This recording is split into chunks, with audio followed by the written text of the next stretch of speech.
حي على الفلاح.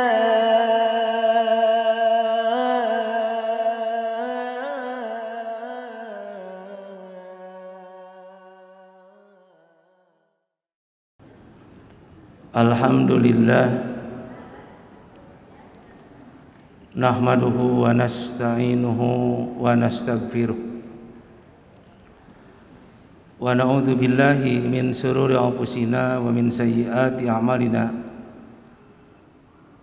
may yahdihillahu fala mudhillalah wa may yudlil fala hadiyalah. Asyhadu an la ilaha illallah wahdahu la syarikalah wa asyhadu anna Muhammadan abduhu wa rasuluh, amma ba'du. Di dalam Al-Qur'an kita jumpai kata wailun seperti yang tertuang di dalam surat Al-Mutaffifin ayat 1. Wailul lil mutaffifin. Juga di dalam surat Al-Humajah ayat 1. Fawailul likulli humajatil lumajah. Juga di dalam surat Al-Maun ayat 4. Fawailul lil musallin. Kita akan mengkaji kata ini dari asal kata,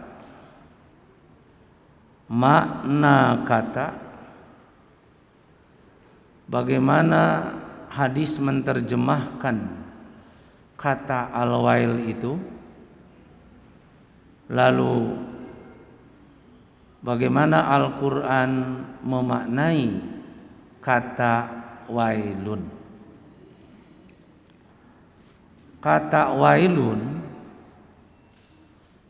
sudah ada sebelum Al-Quran turun. Kata itu asalnya wail, dari kasa itu wailun, asalnya wae. Wailun itu 3 huruf, wau, ya, lam. Asalnya 2 huruf, wae, artinya hazanun, sedih. Lalu orang Arab menambah huruf lam di akhir, maka menjadi wailun. Begitu Quran turun, wahyu sampai kepada Muhammad, kata ini sudah biasa digunakan di kalangan orang Arab, sehingga lahjatnya menjadi lahjat Quraisy.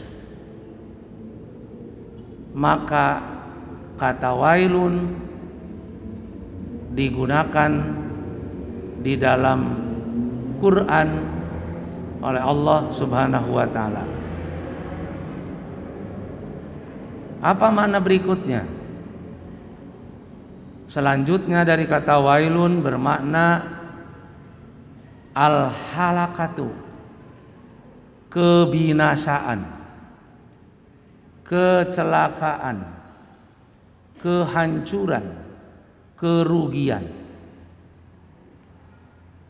Segala sesuatu yang terjadi yang menunjukkan kepada kehancuran, akhirnya digunakan kata wailun. Seorang pedagang dagangannya rugi, jangankan bati, modal pun habis. maka orang menyebut wailaka, celaka engkau, rugi engkau, hancur engkau. Dan jika menunjukkan kepada keuntungan, kebaikan, kesenangan, maka huruf lamnya dirubah dengan huruf ha. Huruf ha dari wailun menjadi waihun. Waihun. Kalau orang mendapat kebahagiaan, dikatakan waihaka. Tapi kalau orang celaka, wailaka, gitu. Kata ini ditarjamahkan oleh Nabi tentang maksudnya. Dari mana itu? Pertama, al-wail itu ma yasilu min sodidin fi asli jahannama. Ini dalam hadis. Wail itu ialah nanah yang campur darah mengalir di dasar neraka jahanam. Sudah tidak diartikan sedih dan binasa lagi. Lalu dari Abi Iyad, wail itu sihrijun fi asli jahannama. Wail itu tangki besar yang mengalir pada tangki itu nanah yang campur darah. Selanjutnya Abi Sa'id Al-Khudri mendengar sabda Nabi, wailun, wail itu wadin fi jahannama, lembah di neraka jahanam, lembah yang dalam, lembah yang curam. Yahwi fihi al-kafir arba'ina kharifan qabla ayablugha ila qa'rihi. Orang kafir jatuh pada wail itu baru sampai pada bagian paling bawah 40 musim. Kalau di kita satu musim 6 bulan, karena 2 musim, musim panas, musim hujan, tinggal dikali menunjukkan betapa dalamnya wail itu. Di dalam hadis lain Rasulullah menjelaskan, di neraka jahanam itu ada su'ud, ada wailun. Jangan kita gambarkan neraka jahanam itu bagaikan tungku api itu. Orang dibakar seperti ngebakar sate gitu. Tapi neraka jahanam itu sangat luas. Dan di neraka jahanam ada su'ud. Su'ud gunung-gunung yang dibuat dari api neraka. Gunung yang dibuat dari api,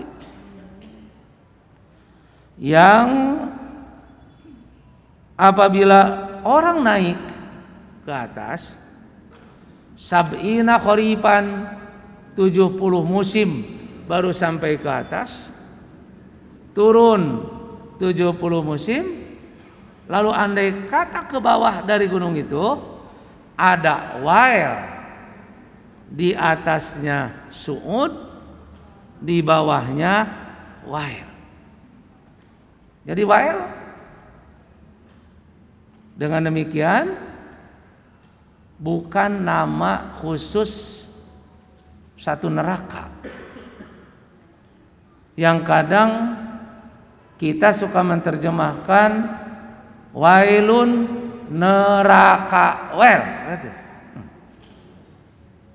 Tapi wail itu maudhi'un maqarrun fi jahannama, satu tempat, satu bagian yang ada di neraka jahanam.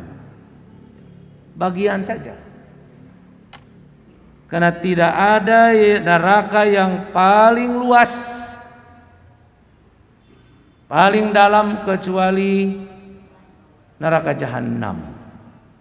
Yang pada neraka jahanam itu ada wail gitu. Dan tidak ada surga yang paling luas dan paling tinggi dekat dengan aras kecuali surga Firdaus gitu. Karenanya dalam hadis Nabi dijelaskan oleh Rasul, pas'aluhu firdausa. Kalau kamu meminta surga, tong kagok minta surga Firdaus. Jangan minta jahanam. Gitu. Nah, karena ke atas su'ud, ke bawah wail, yang di bawah itu adalah wadin, lembah berisikan nanah yang campur darah. Tergambar jika orang masuk wail, siksanya sangat pedih. Maka diartikan lurus, ditakwil supaya mudah untuk menerjemah dengan pemindahan makna. Maka wail suka diartikan syiddatul adab, siksa yang sangat pedih. Nah, bagaimana di dalam Al-Quran? Di antara ayat yang menjelaskan tentang wail,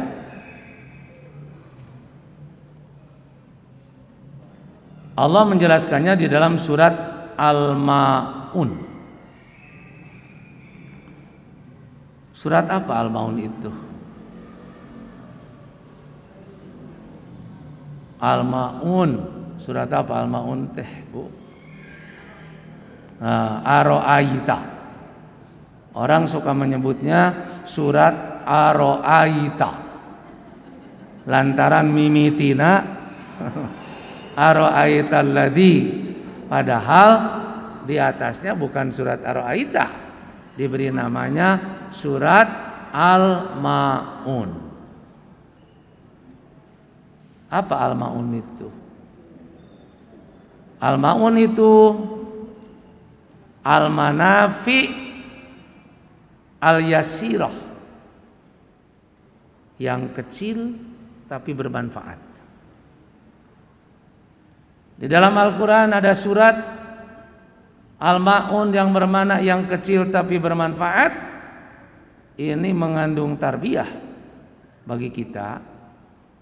Jangan memandang sepele, memandang remeh terhadap yang kecil, sebab yang kecil itu bisa jadi banyak manfaatnya.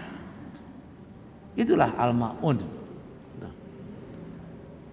Nah, di dalam surat Al-Ma'un ada dua kelompok yang telah disebutkan Allah akan mendapatkan wailun. Pertama, kelompok kafir jahid,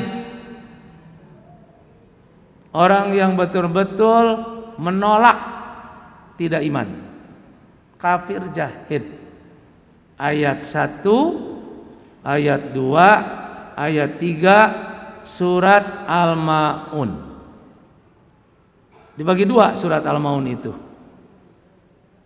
Ara'aital ladzi yukadzibu biddin fadzalikal ladzi yad'ul yatim wala yakhuddu ala ta'amil miskin. Ini kelompok satu. Kelompok ini ara'aital ladzi yukadzibu biddin fadzalikal ladzi yad'ul yatim wala yakhuddu ala ta'amil miskin. Fawailun. Celakalah kelompok ini.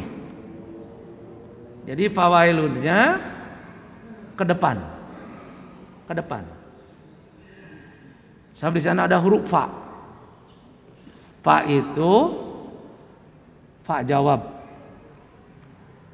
Yang suka diartikan maka, kita kalau maka itu ada kalimat sebelumnya. Tidak kata maka itu ujug-ujug sakonyong-konyong datang begitu. Seperti gini. Saya sakit perut. Udah 3 kali ke toilet. Muncul. Maka tong ngadahar sambal. Nah gitu. Kata maka itu ke depan. Makanya araital ladzi yukadzibu biddin fadzalikal ladzi yad'ul yatim wala yakhuddu ala ta'amil miskin. Kelompok ini fawailun, celakalah. Lalu yang kedua, lil musallin alladzina hum an salatihim sahun alladzina hum yura'un wa yamna'unal ma'un. Ini bagi kelompok munafik, dia pun fawailun. Jadi As-Sabuni menjelaskan di dalam tafsirnya bahwa dua kelompok al-fariqaini telah dijanjikan Allah bil wail wal halak, dengan al-wail. Mana dua kelompok itu? Dua kelompok yang telah dijanjikan Allah dengan al-wail itu kafir jahid 1, 2, 3, lalu munafik 4, 5, 6, 7. Jadi kalau dimunculkan, nah surat itu supaya dapat dipahami asalnya, ara'aital ladzi yukadzibu biddin fadzalikal ladzi yad'ul yatim wala yakhuddu ala ta'amil miskin fawailun, celakalah ini. Lalu kelompok yang kedua bagi munafik, lil musallin alladzina hum an salatihim sahun alladzina hum yura'un wa yamna'un al-ma'un fawailun. Jadi dua kelompok itu wail. Kenapa wail yang keduanya tidak disebut? Kalau Al-Quran itu bahasa balagoh, bahasa yang indah. Kalau disebut dua-duanya tidak bagus, tidak indah. Makanya di dalam ilmu balagoh ada yang disebut taqaddama dzikruhu. Kalau di depan sudah disebut, ke belakang tidak usah disebut lagi. Sebab kalau disebut nanti tidak bagus bahasa itu. Seperti Allah menjelaskan di dalam ayat lain, yamhullahu ma yasha wa yusbitu. Allah menghapus dosa ma yasha yang dikehendaki Allah, wa yusbitu, dan Allah menetapkan, tidak disebut ma yasanya. Asalnya yamhullahu ma yasha wa yusbitu ma yasha. Ini pun asalnya ada fawailun, lalu lil musallin alladzina ma salatihim saun alladzina hum yura'un wa yamna'un al ma'un, fawailun. Hanya wailun yang keduanya dibuang karena taqaddama dzikruhu, terus disebut mimiti. Nampaknya dalam bahasa kita juga ada yang seperti itu. Kalau ibu menyuruh pada seseorang ambil baju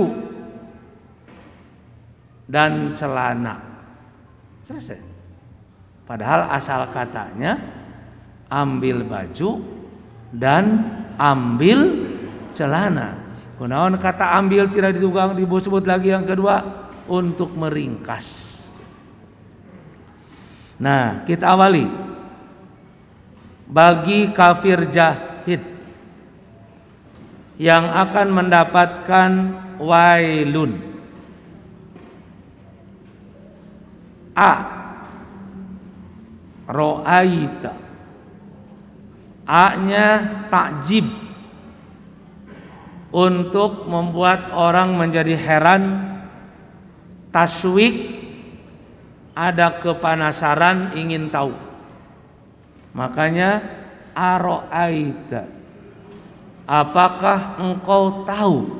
Nah, itu membuat orang lain penasaran, saya ingin tahu gitu.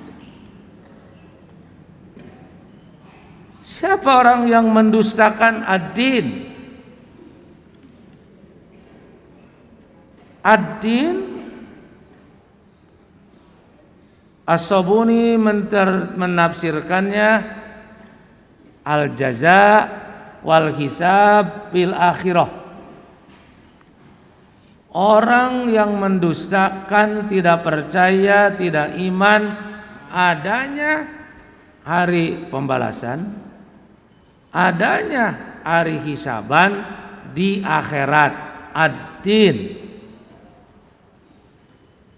Nah, kalau orang tidak percaya adanya hari pembalasan, adanya hari hisaban, berarti menolak.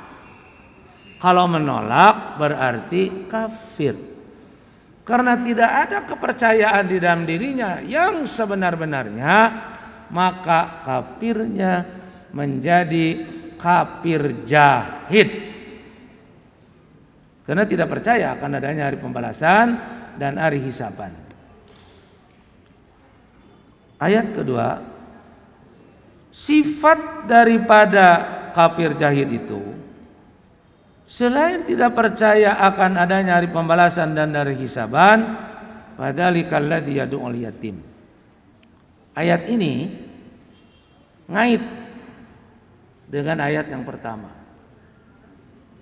Kalau orang sudah tidak percaya bahwa amalnya akan dibalas, kalau orang sudah tidak percaya bahwa amalnya akan diperhitungkan, dia tidak akan memberi bantuan terhadap orang lain. Karena buat apa dia membantu orang lain, termasuk anak yatim? Seandainya dia tidak percaya akan adanya hari pembalasan dan adanya hari hisaban, mudah saja tidak perlu membantu orang lain, karena dirinya sendiri tidak percaya bahwa amalnya akan dibalas. Ini kalau tidak memberi kepada orang lain karena tidak percaya, berarti dia orang bakhil, orang kikir. Dirinya kikir. Ciri kedua itu ayat kedua, adalah dia bakhil. Ayat ketiga, wala yakhuddu ala ta'amil miskin. Ayat ini menjelaskan ujung kakoretan. Ini ujung koret nih ayatnya. Nihayatul bukhli. Kenapa disebut ujung kekikiran? Karena dia tidak mengajak orang lain untuk membantu orang yang susah, di antaranya orang miskin. Berarti kikir mengajak orang lain. Jadi sifat daripada orang yang akan mendapatkan wail itu tidak iman bahwa amalnya akan dibalas, tidak percaya adanya perhitungan, dia kikir terhadap dirinya, dan juga dia kikir mengajak orang lain untuk berbuat baik. Ini kekikiran di ujung. Kalau seseorang tidak memberi bantuan kepada orang lain, tapi dia masih mengajak orang lain, mari bantu yatim, mari bantu miskin, dirinya tidak, itu masih bagus. Ya, lumayan. Sekalipun dia tidak memberi, tapi dia mengajak. Ini mah kerma koret, no. Tambah tidak mau mengajak orang lain untuk berbuat baik. Inilah akan mendapatkan wailun. Makanya mustami jangan suudon terhadap mubalik yang suka ngajak sodakoh. Nah, sebab suka ada kata-kata si Ustad etama ngajak weh manehna tara sodakoh, eta teh geus alus gitu. Ya, itu pasti bagus. Sekalipun dia tidak memberi, tapi dia mengajak. Nah, orang ini pawailun, nah gitu. Dia akan mendapatkan syiddatun minal adab. Sekarang lil musallin. Kita suka membaca dimurahkan ayat ini sehingga dengan mudah mengatakan pada orang pawailun lil musallin. Nah, gitu. Suami kita telat sholatnya, cek istrinya, pawailun lil musallin pak. Nah, gitu. Begitu murah gitu. Pawailun lil musallin, celaka bagi yang sholat, sehingga orang berpikir nu sholat wae cilaka, mending tong sholat. Itu. Ini pentingnya memahami uslub yang ada dalam Al-Quran itu. Pawailunnya ke depan, lil musallin bagi ke depan, ke belakang. Pawailunnya yang depannya, lil musallin alladzina hum an salatihim sahun. Tidak langsung kita mengatakan pawailul lil musallin alladzina hum an salatihim sahun. Banyak ke depan. Lil musallin yang bagaimana? Yang wail itu. Alladzina hum an salatihim sahun, yang mereka dalam salatnya lalai. Ini munafik. Kebuni mencantumkan perkataan ulama salaf dari para mufassir.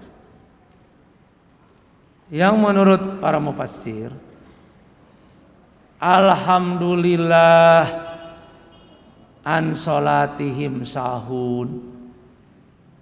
Nah, alhamdulillah an salatihim sahun.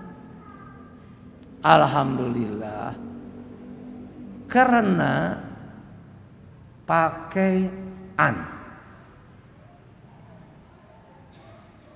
an salatihim sahun. Untung tidak pakai pi salatihim sahun. Kalau pakai pi ini celaka orang mukmin. Banyak yang sholat tapi celaka. Wah, padahal dia suka sholat. Kalau pakai pi,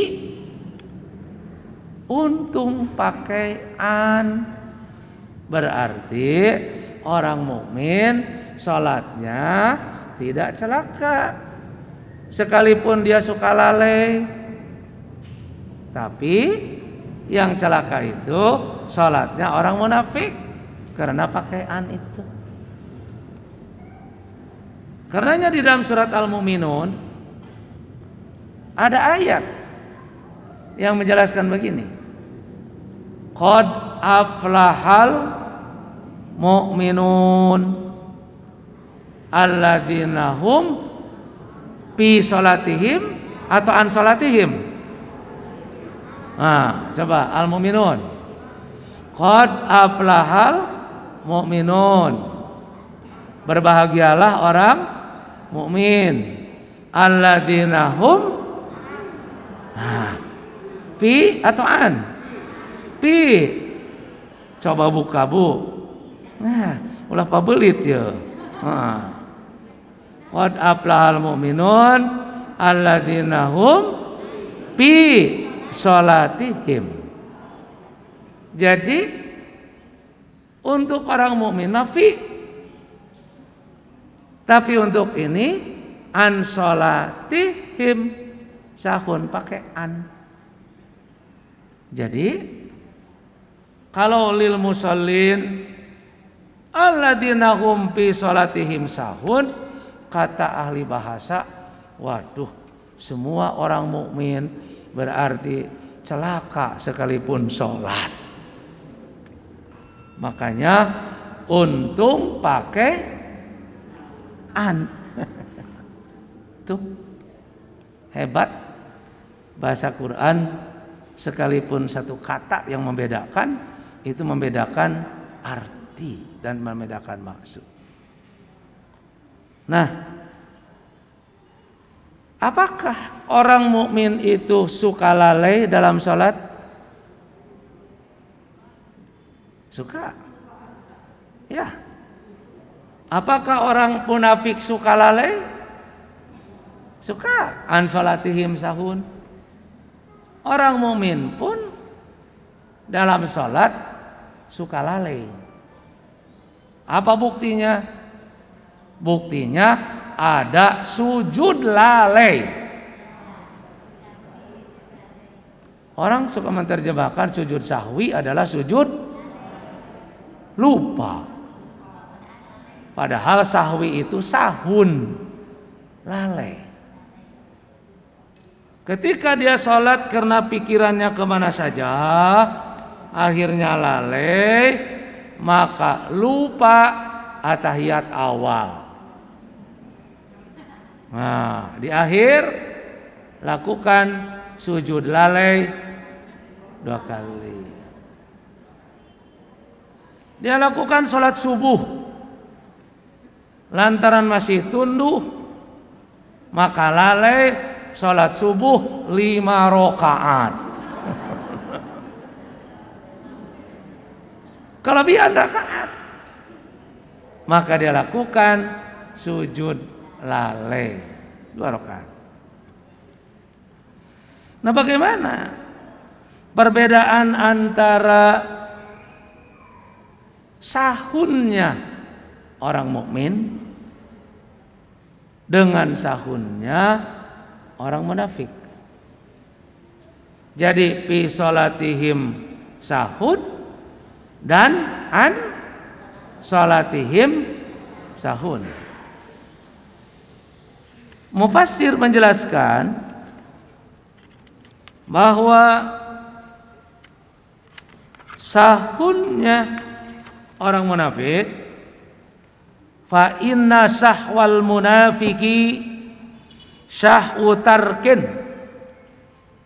Lalainya orang munafik itu lalai untuk meninggalkan sholat. Jadi kalau dia sholat nanti akhirnya waktu habis dia tidak sholat. Memang sengaja melalai-lalai untuk tidak. Nah, ini yang disebut lalainya orang munafik, syahwu tarkin, wakilatul iltifat, dan memang banyak meninggalkan tidak sholat. Kalau lalainya orang mukmin, wal mu'minu idza saha fi sholatihi, sedangkan orang mukmin andai kata dia lalai di dalam sholatnya, tadarakahu fil hal, dia bersegera pergi mengambil air wudhu untuk melakukan sholat.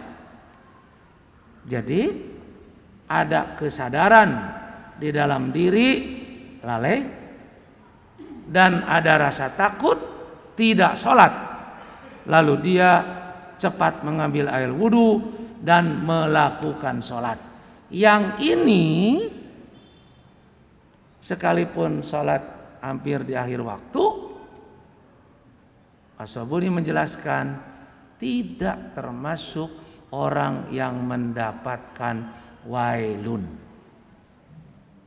Jadi lil musallin yang mana fawailun itu? Bagi orang yang lalai, yang lalainya itu bertujuan untuk tidak sholat. Sobi, ibu-ibu pernah lalai sholat asar? Pernah. Asik nonton TV, aya sinetron, waktu asar akan habis.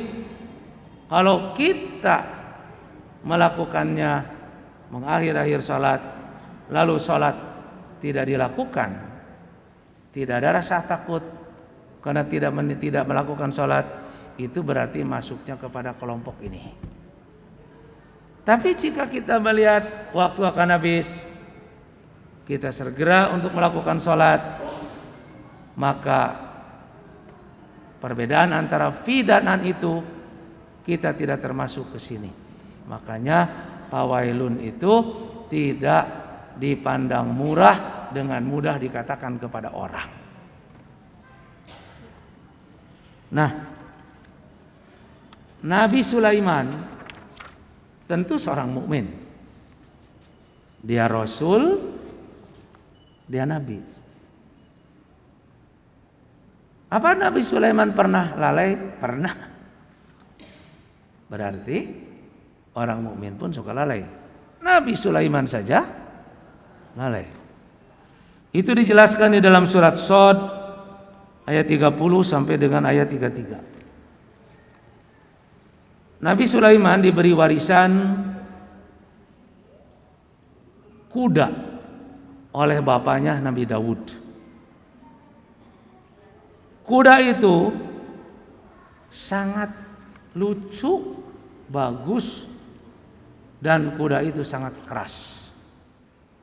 Id uridu alaihi bil ashiyyi as-safinat al-jiyad. Apabila kuda Nabi Sulaiman itu berdiri, lungguh, lucu, bager, seperti kuda itu tidak punya tenaga untuk lari. Tapi andai kata kuda itu lari, maka kuda itu larinya sangat kencang. Makanya Nabi Sulaiman mengatakan, faqala inni ahbabtu hubbal khair. Aku mencintai kuda yang bagus. Nih, asiknya nyonyok kuda. Gitu. Nabi Sulaiman lupa zikir. Orang menyebut sholat, gitu. Katakan saja, dia lupa zikir, dia hampir habis waktu untuk melakukan sholat. Maka inni ahbabtu hubbal khair an dzikri rabbi. Aku terlalu cinta terhadap dunia, yaitu kuda, sehingga melalaikan untuk zikir kepada Tuhanku. Ketika dia ingat, dialah pergi lalu zikir pada Allah, katakan saja dia sholat. Berarti dia lalai tapi bersegera untuk melakukan. Setelah itu dia pulang lagi, rudduha alayya fatopiko mashan bisuki wal a'nak. Kata Nabi Sulaiman, bawa kuda itu ke sini, telah membuat aku lalai untuk zikir kepada Tuhanku. Lalu kuda itu disembelih, dipencit, karena membuat Nabi Sulaiman lalai. Lalu dagingnya diberikan kepada fakir miskin. Nah, bapak lalai lantaran nonton main bola di TV. Asar akan habis, baru ingat lantaran asik nonton bola itu. Cepat pergi ke jamban, lalu sholat asar. TV-nya jual. Karena menyebabkan lalai kepadaku, maka diberikan kepada fakir miskin. Karena TV nak ngan boga hiji-hiji nak. Ya, Nabi Sulaiman banyak kuda nak. Tentu yang penting adalah ketika kita ingat, cepat kita sadar, ambil air wudhu, lalu kita lakukan sholat, supaya tidak termasuk kepada wael orang yang lalai di dalam sholat. Nah, karena itu di dalam surat An-Nisa ayat 142 dijelaskan oleh Allah, wa idza qamu ilas sholati qamu kusala. Jika mereka berdiri untuk melakukan salat, maka kusala, dia melakukan salatnya dengan kusala. Kusala adalah la niyata lahum, pihak tidak ada niat, wala imana, salatnya tidak disertai dengan iman, wala khasyata, dan salatnya tidak ada rasa takut kepada Allah. Orang suka menerjemahkannya, dasar orang Sunda, kusala, kusal. Salat nanti, salat nanti, salat nanti. Akhirnya habislah waktu salat. Nah, sahun itu adalah penyakit dohir, lalai pada orang munafik di dalam sholat. Itu penyakit dohir yang dapat dilihat, karena kelihatan kelalaian itu. Allah menjelaskan penyakit lain yang ada pada munafik, penyakit batin. Mana penyakit batinnya? Ayat berikutnya, alladzina hum yuraun. Nah, itu penyakit batin. Karena sholatnya ingin dilihat orang. Di sini, kenapa sholatnya ingin dilihat orang? Sulaha, supaya dipandang orang soleh. Lalu atqiya, supaya dipandang orang takwa. Kuroma, supaya dipandang orang mulia. Ini adalah penyakit batin. Nah, berarti salatnya itu bukan karena Allah, tapi karena manusia. Dia akan baik salatnya manakala manusia melihat. Kalau manusia tidak melihat, salatnya tidak baik, bahkan mungkin tidak salat. Maka sabda Nabi, siapa yang melakukan sholat dengan baik supaya dilihat orang, dan melakukan sholatnya tidak baik di saat orang tidak melihat, maka dia istihanatun, dia telah menghina. Menghina siapa? Memandang yang melihat itu hanya manusia. Menghina kepada Allah, bahwa Allah tidak melihat. Jadi memandang Allah itu buta, karena yang dilihat oleh manusia. Makanya man ahsanas sholata haitsu yarahun nas, siapa yang membuat sholatnya baik di saat manusia melihat, wa asaha haitsu yakhlu, dan ternyata buruk ketika orang tidak melihat, fatilka istihanatun, itu penghinaan.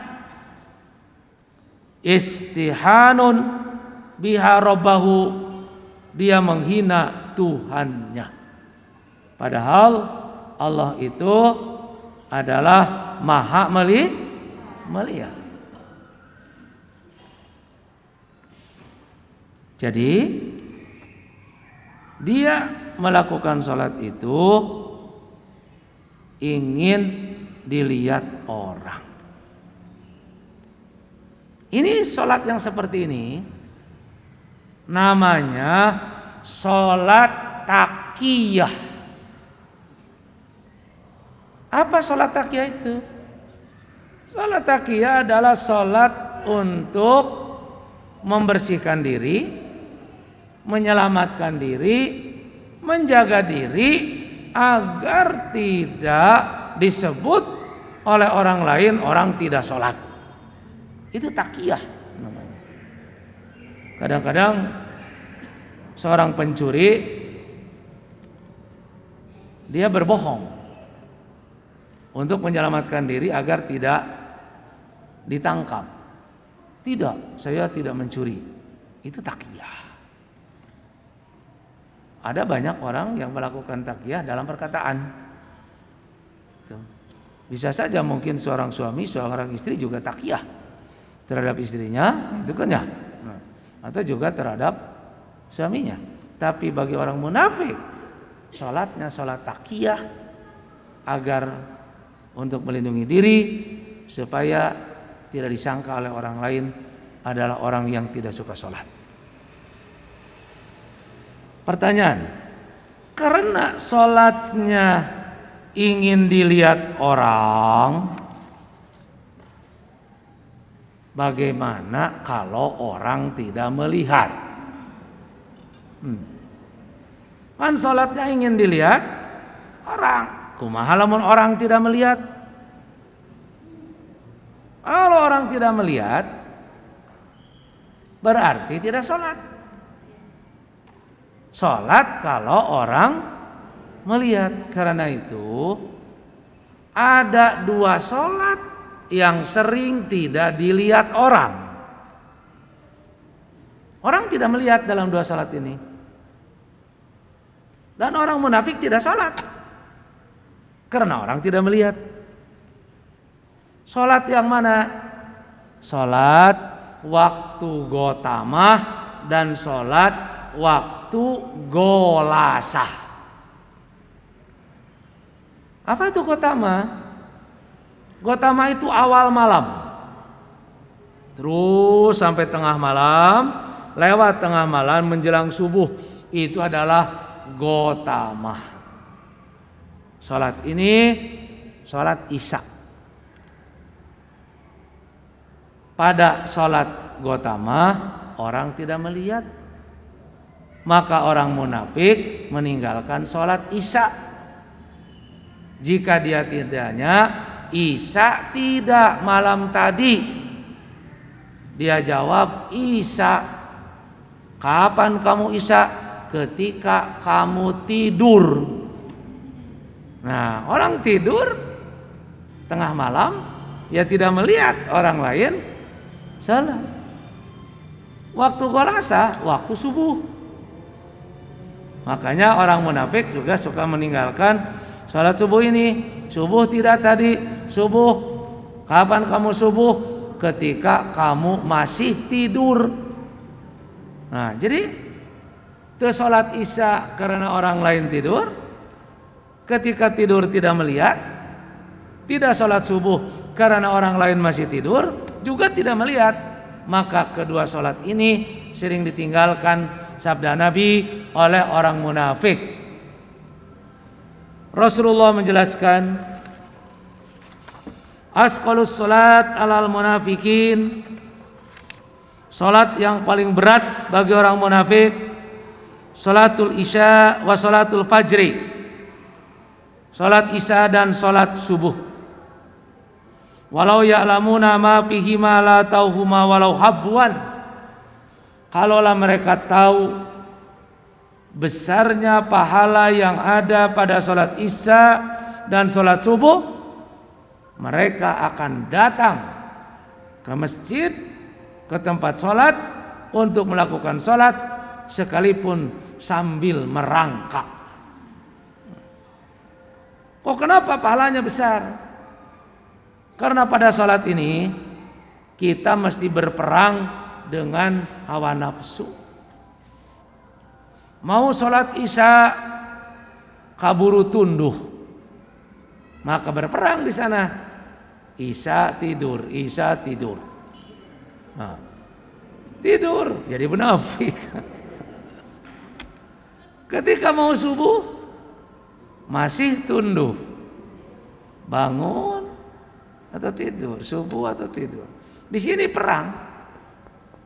Maka orang yang dapat mengalahkan syahwat, keinginan nafsunya, pahalanya dari sholatnya dan dari keberhasilan berperangnya. Karena itu, kalaupun dia sholat, Allah menjelaskan, wala yadhkurunallah illa qalila. Mereka tidak menyebut, tidak zikir pada Allah, teba bacaan kecuali sedikit. Ada yang menafsirkan tidak menyebut Allah sedikit itu bagaimana? Karena sholatnya cepat gitu, jika manuk di sawah. Dia hanya menyebut Allah itu awal akhir. Awal akhir. Awal ketika takbir Allah Akbar. Akhir ketika salam Assalamualaikum warahmatullahi. Awal akhir, tengah-tengahnya kosong. Nabi menjelaskan, mereka itu sholatnya sahun lahun gitu. Sahun lahun. Sahun lalai. Lahun main-main. Kermah lalai tambah sholatnya main-main, tidak khusyuk. Rasulullah menjelaskan bagaimana lahunnya itu. Tilka salatul munafiki, tilka salatul munafiki, tilka salatul munafiki. Kebetulan ada orang yang sedang sholat, dia orang munafik. Oleh Nabi ditunjukkan kepada Anas bin Malik, tuh lihat, sholatnya orang munafik.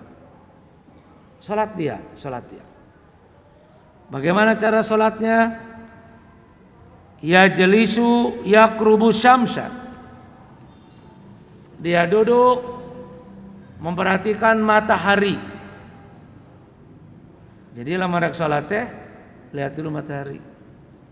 Mau sholat asar, matahari masih tinggi, nanti turun, nanti turun, nanti terus saja merhatikan panon poe. Nah, ketika dua tanduk setan keluar, baru dia sholat. Yang mana tanduk setan teh? Tong borah tandukna can amprok jeung setan oge. Nah, apalagi tandukna. Kalau matahari akan tenggelam, di sana ada layung merah. Nah, ini tanduk setan berem gitu. Kalau matahari akan terbit, di sana ada layung putih, mega putih. Orang munafik kalau mau sholat asar mengulur-ngulur waktu, ketika matahari akan tenggelam, keluar layung merah, fanaqoro arba'an, sabda Nabi, dia mengenakan wajahnya kepada tempat sujud 4 kali. La yadhkurunallaha fiha illa qalila. Dia tidak babacaan kecuali menyebut Allah itu awal akhir. Kalau sholat subuh masih poek, geus matahari terbit, tanduk setan bodas keluar, sholat subuh jam 7. Nah, ini pawailun. Jadi penyakit yang kedua adalah penyakit batin. Ingin dilihat orang sholatnya taqiyah. Sifat munafik yang ketiga, wayamnauna almaun. Mereka menolak untuk memberikan bantuan pada orang lain, sekalipun membantu orang lain dengan al-ma'un. Dia tidak membantu orang lain sekalipun dia, walaupun membantunya dengan hal yang kecil. Hal yang kecil itu bermanfaat. Nah, kalau seseorang sudah menolak untuk memberikan bantuan kepada orang lain dengan yang kecil, apalagi memberikan bantuan kepada orang lain dengan yang besar. Ini juga menggambarkan nihayatul bukhli, ujung kekoretan. Kikir. Lamun 100 perak teu mere, komo meureunnan 100 juta. Dia tidak beri. Padahal, nah gitu kan? Rasulullah menjelaskan, manistato'a ayyak ayyattaqiya wajhahu minan nar. Siapa yang punya waktu untuk menjaga wajahnya dari api neraka, falyatasaddaq bitamrin, bersedekahlah sekalipun dengan sebutir kurma. Wa ilam yastati, karena kemiskinannya sebutir kurma pun juga tidak bisa, fabi kalimatin thayyibatin, coba bersedekahlah dengan tutur kata yang bagus. Tuh. Nah, seperti apa al-maun itu? As-Sabuni menyebutnya al-maun itu seperti al-ibrah, jarum. Orang punya baju, bajunya sobek, kemudian rek dikaputan, terus minta jarum ke tetangga, ternyata tetangga nolak teu mere, nginjem jarum. Jarum saja yang kecil tidak memberi, apalagi linggis nu leuwih gede batan jarum. Kemudian al-milhu, garam, uyah, itu maun. Kalau kita diberi pais lauk emas anu beratna 3 kilo, pais lauk emas ngaringguk kareupeun urang nu badag, yang ada dalam pikiran kita lauk emas atau uyah atau garam. Yang kita kelihatan bagaimana besarnya ikan emas itu, senang hati teh. Nah, ketika lauk emas dimakan teu asin, maka kita mau mengatakan lauk emas teu uyahan. Nah, itu disepelekan orang, tapi membuat ikan yang besar semua tidak punya makna apa-apa. Jalma ngelapan mobil Mercy yang harganya sekian, tapi lamun daya pentil mah,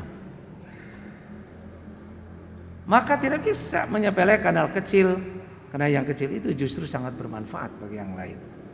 Nah, ciri daripada orang munafik yang akan mendapatkan wail itu dalam ayat yang tadi ialah orang yang suka menolak pada orang lain, tidak memberikan bantuan pada orang lain sekalipun dengan hal yang kecil, karena dia memandang bahwa itu adalah sepele, dan kita tidak boleh menyepelekan itu. Nah, 2 yang akan mendapatkan wail itu kafir jahid dan munafik. Pertanyaannya, kita masuk mana?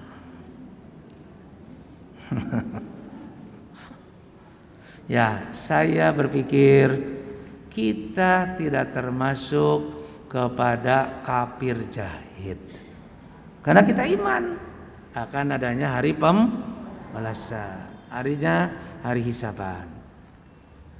Kita pun tidak termasuk kepada orang munafik yang dijanjikan Allah fawailun, karena mana kita lalai, kita suka ingat, lalu kita bersegera melaksanakan kewajiban kita melaksanakan sholat, mengambil air wudhu, lalu kita melakukan sholat.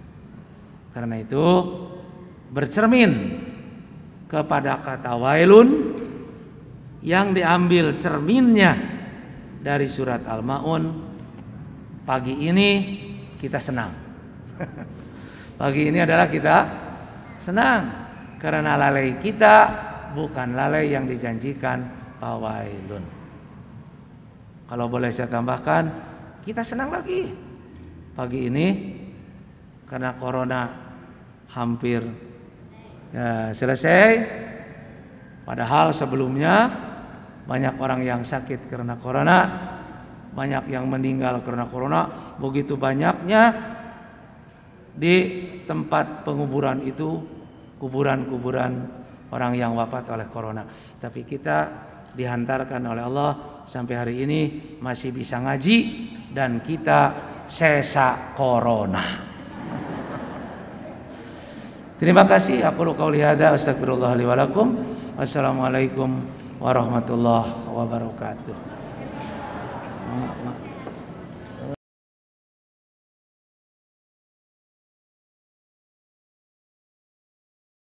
حي على الفلاح